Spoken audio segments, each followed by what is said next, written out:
ఈ రోజుల్లో బతకాలంటే కనీసం 50-60 వేలు ఆదాయం ఉండాలి, లేకుండా బతకలేం, కష్టం.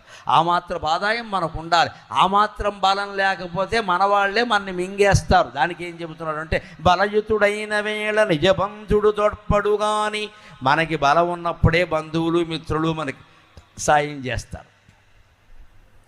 అతడే బలముదొలంగనేని తన పాలిటి శత్రువు. మనకు ఆ సంపద లేకపోతే, మన బలం లేకపోతే మనకి మిత్రుడు కాకపోగా శత్రువు అవుతాడు ఖచ్చితంగా. ఎందుకంటే మనం పేదరికంలో మునిగిపోయామనుకోండి, అప్పుల పాలు అయిపోయామనుకోండి, అది వరకు పలకరించడానికి వచ్చే బంధువులు కూడా రారండి. ఎందుకు రారు? అప్పు అడుగుతావేమో అని భయం. మన ఇంటికి వస్తే అప్పు అడుగుతావేమో, అందుకని వెళ్ళరు, పలకరించరు. అసలు వాడి దగ్గర ఏముంది, వాడి తలకాయ అన్నీ పోగొట్టుకున్నాడు.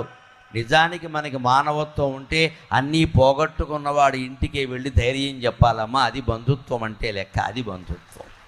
మనం వెళ్ళాం, డబ్బు ఉన్నవాడి ఇంటికి వెళ్తాం, బంధువుల్లో కూడా